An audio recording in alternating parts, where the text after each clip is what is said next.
Hi friends, welcome to our channel. இன்னைக்கு வீடியோவில் நல்லா காரசாரமாக நெத்திலி மீன் குழம்பு ரொம்ப சுவையாக எப்படி பண்ணுறதுன்னு பார்க்கலாம். இப்போது நெத்திலி மீன் குழம்பு பண்ணுறதுக்கு ஒரு கடாயில் 1 ஸ்பூன் அளவுக்கு ஆயில் சேர்த்துக்கலாம். ஆயில் நல்லா சூடாகி வந்ததும் 1 டீஸ்பூன் அளவுக்கு வெந்தயம், ஒரு வரமிளகாய் அதை கிள்ளி சேர்த்துக்கலாம். 2 பச்சை மிளகாய் இதை 2 கீரி சேர்த்துக்கலாம். இப்போ இது எல்லாத்தையும் நமக்கு வெந்தயம் நல்லா பொரிஞ்சு வரணும். பொரிஞ்சு வர அளவுக்கு நல்லா வறுத்து எடுத்துக்கலாம். இப்போ இது கூடவே 2 கொத்து கருவேப்பிலை, 15லேருந்து ஒரு 20 சின்ன வெங்காயம் நல்ல நீள வாக்கில் கட் பண்ணி சேர்த்துக்கலாம். இப்போ இது எல்லாத்தையும் ஒரு வாட்டி நல்லா வதக்கி எடுத்துக்கலாம். நல்லா பொன்னிறமாக வதங்கணும்னு தேவையில்லை, லைட்டாக வதக்கினா போதும்.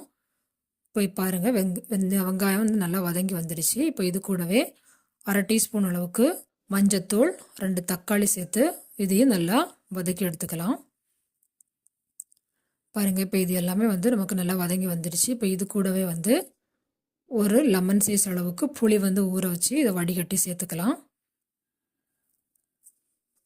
இப்போ புளி சேர்த்துட்டு ஒரு வாட்டி நல்லா கலந்து விட்டுட்டு ஒரு 5 நிமிஷம் அப்படியே விட்டுடலாம். இப்போ இதுக்கு தேவையான மசாலா ஒரு பக்கம் ரெடி பண்ணிக்கலாம்.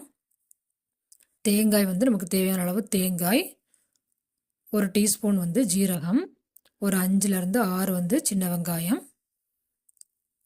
2 ஸ்பூன் அளவுக்கு தனியாத்தூள் சேர்த்துக்கலாம். இது வீட்டிலே அரைச்ச மசாலா. நம்ம அப்பப்போ அரைச்சி சேர்த்திங்கன்னா நமக்கு மீன் குழம்பு நல்லா வாசனையாக இருக்கும். இப்போ ஒரு 15 வரமிளகாய் எடுத்துருக்கிறேன். காரத்துக்கு தேவையான அளவு வரமிளகாய் எடுத்துக்கலாம். இப்போ இது எல்லாத்தையும் ஒரு பக்கம் நல்லா பேஸ்ட்டாக அரைச்சி வச்சுக்கலாம். இப்போ பார்த்திங்கன்னா நமக்கு தக்காளி வெங்காயம்லாம் நல்லா வந்துடுச்சு. இப்போ இதில் நம்ம மசாலா சேர்த்துக்கலாம். பார்த்திங்கன்னா நம்ம அரைச்சி வச்சுருக்கிற மசாலாவை இது கூட சேர்த்துக்கலாம். இப்போ இதெல்லாம் நல்லா சேர்த்துட்டு ஒரு வாட்டி நல்லா கலந்து விட்டுட்டு நம்ம குழம்புக்கு தேவையான அளவு தண்ணி சேர்த்துக்கலாம். குழம்புக்கு எவ்வளவு தண்ணி தேவையோ அவ்வளோ தண்ணி சேர்த்துக்கலாம். நம்ம கொஞ்சம் அதிகமாகவே தண்ணி சேர்த்துட்டு நல்லா வற்ற வச்சு எடுத்தோம்னா மீன் குழம்பு ரொம்ப டேஸ்ட்டாக இருக்கும். பாருங்கள், இப்போ தண்ணியெல்லாம் சேர்த்தாச்சு. தண்ணி சேர்த்துட்டு எல்லாத்தையும் ஒரு வாட்டி கலந்து கொடுத்துக்கலாம். இப்போ இது கூடவே முருங்கைக்காய், மாங்காய் கூட சேர்த்துக்கலாம். இப்போ தேவையான அளவு உப்பு சேர்த்துட்டு ஒரு வாட்டி நல்லா கலந்து கொடுத்துக்கலாம்.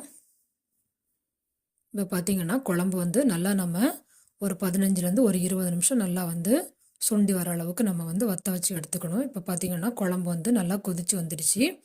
இப்போ இந்த டைமில் நம்ம மீன் சேர்த்துக்கலாம். நான் இன்றைக்கி கரு நெத்திலியாக எடுத்துருக்கிறேன். இது குழம்புக்கு ரொம்ப நல்லாயிருக்கும்.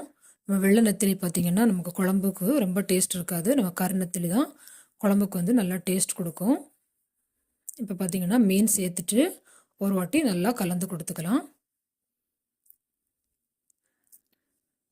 இப்போ இது எல்லாத்தையும் நல்லா கலந்து கொடுத்துட்டு குழம்பு கொஞ்சம் கொதிச்சு வந்ததும் ஒரு 15லேருந்து 20 நிமிஷம் நம்ம அப்படியே மூடி போட்டு விட்டுடலாம்.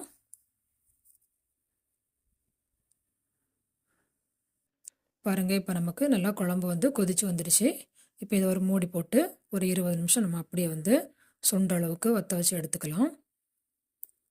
பாருங்கள், இப்போ ஒரு 20 நிமிஷம் கழித்து இதை ஓப்பன் பண்ணி பார்த்தீங்கன்னா பாருங்கள், குழம்பு நல்லா சுண்டி சூப்பராக ரெடியாகி வந்துடுச்சு.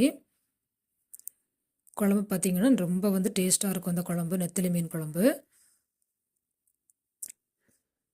பாருங்கள், மீன்லாம் நல்லா உடையாமல் சூப்பராக ரெடியாகி வந்துடுச்சு. இந்த மாதிரி முறையில் நீங்களும் செஞ்சு பாருங்கள். செஞ்சு பார்த்துட்டு எப்படி இருந்துச்சுன்னு கமெண்டில் சொல்லுங்கள். மறக்காமல் பாரத் ரெசிபி தமிழ் சேனலை சப்ஸ்கிரைப் பண்ணிக்கோங்க. பக்கத்தில் இருக்க பெல் பட்டனையும் கிளிக் பண்ணிக்கோங்க. Thank you friends.